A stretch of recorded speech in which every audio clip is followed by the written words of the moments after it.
اٹھ جاؤ اللہ کے نام سے، اتنا کہنا تھا۔ وہ قبر شک ہوتی ہے، وہ مٹی ہٹتی ہے، وہ قبر سے بانسری بجاتا ہوا باہر آ جاتا ہے اور سلام کرتا ہے، یا عبد القادر جیلانی السلام علیکم۔ جو سلام پیش کرتا ہے وہ حیران رہ جاتا ہے، کہنے لگا اور کسی مردے کو زندہ کروانا ہے؟ کہنے لگا حضور آپ کا قدم کدھر ہے؟ فوراً قدموں میں گرا، کہنے لگے جب آپ مردے کو زندہ کر دیتے ہیں، جب آپ نے کہا کہ محمد رسول اللہ کا میں ادنا غلام ہوں، جب غلام کا جب یہ عالم ہے تو آقا کا عالم کیا ہوگا؟ اسی لیے تو شاعر کہتا ہے کہ جب ان کے گدا بھر دیتے ہیں شاہان زمانہ کی جھولی، محتاج کا جب یہ عالم ہے تو مختار کا عالم کیا ہوگا؟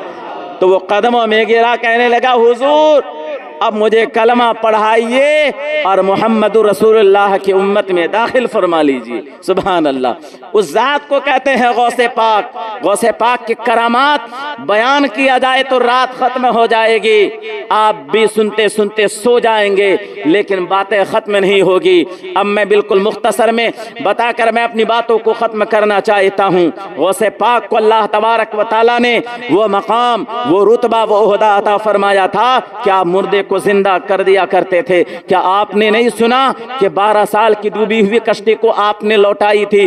تو کیسے کہ ایک دریا ہے، دریا کے کنارے بہت ساری عورتیں پانی بھر رہی تھی، لیکن پانی بھر کے ساری عورتیں لوٹ گئی، ایک بوڑھی عورت وہیں پر بیٹھ کر رونے لگی اور انتظار کرنے لگی۔ غوث پاک نے قریب جا کر پوچھا، اے بوڑھی ماں کیوں روتی ہے، کیا بات ہے، معاملہ کیا ہے؟ وہ پکار کر کہنے لگی عبد القادر جیلانی سے، یا غوث پاک آپ کو معلوم نہیں ہے میں اس لیے رو رہی ہوں کہ یہی دریا ہے، یہی دریا ہے، یہی دریا ہے جس دریا نے میرے بیٹے کو نگل لیا، یہی دریا ہے جس نے میری بہو کو نگل لیا، یہی دریا ہے جس نے تمام باراتیوں کو نگل لیا۔ کہنے لگے وہ کیسے؟ کہنے لگے 12 سال پہلے میرے بیٹی کی شادی ہوئی تھی، یعنی میرے 12 سال پہلے ایک ہی بیٹا میرا تھا جس کی شادی ہوئی تھی، اور یہیں سے باراتی اس کشتی پر سوار ہو کر گئے تھے، اور دریا کے اس کنارے اس پار میں ایک گاؤں ہے، وہاں پر شادی ہو گئی اور بڑی اچھی دلہن تھی، شادی بھی ہو گئی۔ باراتی لوٹ کر اور کشتی پر سوار ہوئے، اور کشتی پر میرا بیٹا دولہا بنا ہوا بیٹھا تھا، اور میری بہو بھی وہیں پر تھی، اسی کشتی میں بیٹھی ہوئی تھی، اور یہاں تک کہ سارے باراتی اس پر بیٹھے ہوئے تھے، سب لوٹ کر اپنے گھر اپنے وطن لوٹ کر آ رہے تھے۔ لیکن راستے میں یعنی بیچ دریا میں ایسا معاملہ آیا کہ طوفان آیا، طوفان آنے کی وجہ سے کشتی میں پانی بھر جانے کی وجہ سے وہ کشتی ڈوب گئی، سارے باراتی ڈوب کر مر گئے، اور میرا ایک لوتا بیٹا وہ بھی مر گیا، اور یہاں تک کہ میری جو بہو آنے والی تھی وہ بھی ڈوب کر مر گئی، اور میں 12 سال سے یہیں پر انتظار کرتا ہوں کہ کاش اللہ تبارک و تعالی میرے بیٹے کو لوٹا دے۔ روتے روتے میری آنکھ کی بینائی دھیرے دھیرے ختم ہو رہی ہے۔ غوث پاک کو جب سارا دکھ سنایا، غوث پاک بھی رونے لگے۔ ان کے دکھ درد کو سننے کے بعد غوث پاک نے فرمایا، اے بوڑھی ماں سنو، تمہیں گھبرانے کی ضرورت نہیں، تمہاری دکھ اور درد کو سننے کے بعد میرا کلیجہ پھٹنے لگا ہے، سنو ابھی میں تمہارے بیٹے کو واپس کرتا ہوں۔ غوث پاک نے یہ اشارہ کیا اور یہ حکم دیا دریا کو، اے دریا سنو، میں تمہیں حکم دیتا ہوں، اس بوڑھی ماں کے بیٹے کو واپس کر دے۔ اس بوڑھی ماں کے تمام جو باراتی گئے تھے، باراتی سمیت اور دلہن سمیت اور دولہا سمیت بالکل واپس کر دو، ورنہ سنو اگر تم عبد القادر جیلانی کے حکم کو تم نہ مانو گے تو تمہارے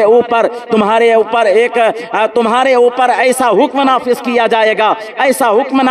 جائے گا، تم اپنے وجود کو مٹا کر رکھ دو گے، اور یہاں پر ایک ذرہ برابر بھی پانی موجود نہ ہوگا۔ اس طریقے کا جب حکم دیتے ہیں تو جانتے غوث پاک کا حکم سنتے ہی وہ دریا کشتی سمیت، باراتی سمیت، دلہن سمیت، دولہا سمیت واپس کنارے پر پہنچا دیتا ہے. بولے سبحان اللہ. اور حقیقت میں دیکھا گیا کہ باراتی بھی با حیات ہیں، دولہا بھی حیات سے ہے اور دلہن بھی حیات سے ہے.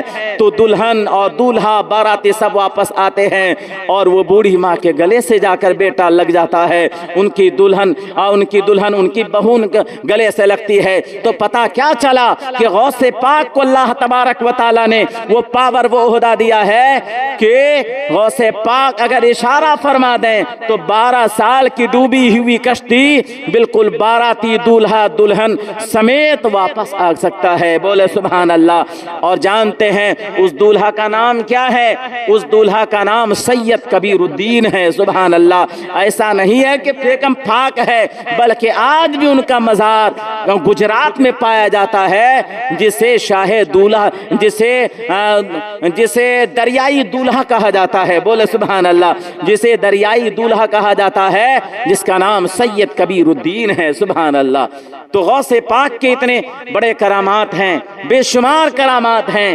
آخری ایک بات کہہ کر میں گزرنا چاہتا ہوں کہ غوث پاک رضی اللہ تعالیٰ عنہ کہ یقیناً ہم یہاں ہیں اور غوث پاک کو اگر کوئی مدد کے لیے پکارتا ہے، غوث پاک ہماری مدد کو پہنچتے ہیں، کیونکہ غوث پاک کا فرمان ہے میرا چاہنے والا دنیا کے کسی کونے میں رہے گا، عبد القادر جیلانی اس کی مدد کو ضرور پہنچے گا. بولے سبحان اللہ. کہ غوث پاک رضی اللہ تعالیٰ عنہ اپنے درسگاہ میں پڑھا رہے تھے، سارے بچے پڑھ رہے تھے. پڑھتے پڑھتے اچانک سارے بچوں نے کیا دیکھا کہ غوث پاک کا چہرہ بالکل سرخ ہو چکا ہے، لال ہو چکا ہے. غوث پاک اپنے چادر کے ہاتھ سے، چادر کے اندر سے ہاتھ نکالتے ہیں، کیا دیکھتے ہیں کہ آستین بھی بھیگ چکا ہے، پانی، ہاتھ سے پانی ٹپک رہا ہے. تو تمام جو وہاں پر پڑھنے والے شاگرد تھے، غوث پاک کے چہرے کو دیکھا کہ چہرہ بالکل زرد ہو چکا ہے، چہرہ لال ہو چکا ہے، پیلا ہو چکا ہے. اور غوث پاک کے ہاتھ میں اچانک انہوں نے جب چادر کے نیچے سے اپنے ہاتھ کو اٹھایا کہ آستین سے پانی چو رہا ہے، ہاتھ سے پانی بہ رہا ہے. یہ دیکھ کر سارے بچے حیران رہ گئے، آخر معاملہ کیا ہے؟ نہ گرمی کا موسم ہے، نہ گرمی کا موسم ہے، آخر اچانک ہاتھ سے پانی اور اچانک کیسے ہاتھ بھیگ گیا؟ تو کسی کی ہمت نہیں ہوئی پوچھنے کی. لیکن تاریخ وہ لوگ لکھ چکے تھے کہ آج کی تاریخ کو ایسا معاملہ غوث پاک کے ساتھ میں ایسا ہوا. لیکن اب دیکھیے 2-3 مہینے کے بعد ایک قافلہ غوث پاک کی بارگاہ میں آتا ہے اور وہ سوداگر تھے، وہ قافلہ غوث پاک کی بارگاہ میں آتا ہے اور سلام پیش کرتے ہیں اور کہتے ہیں غوث پاک کی بارگاہ میں، یا سیدی سرکار غوث پاک رضی اللہ تعالیٰ عنہ، آپ اگر کرم نہ فرماتے تو آج ہم لوگوں میں سے کوئی بھی زندہ نہ رہتا. اللہ اکبر. کہنے لگے وہ کیسے؟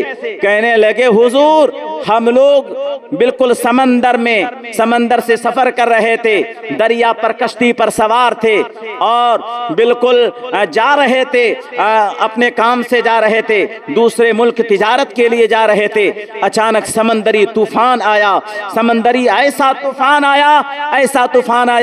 ایسا طوفان ہم لوگوں نے اپنے ماتھے کی نگاہوں سے کبھی نہیں دیکھا تھا.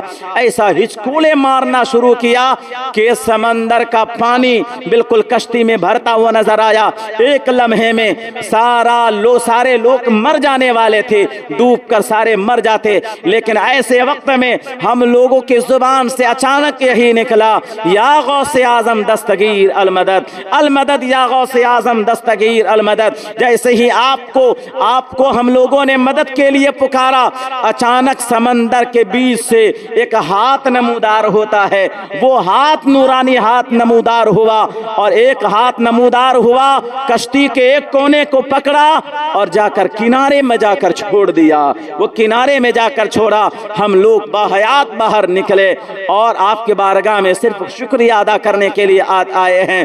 تو جتنے بھی وہاں پر پڑھنے والے شاگرد تھے ان سے پوچھا گیا کہ اچھا بتائیے وہ تاریخ کون سی تھی؟ ان لوگوں نے کہا وہ تاریخ فلاں تاریخ تھی. تو فلاں تاریخ تھی. انہوں نے کہا اچھا بات سمجھ میں آ گئی،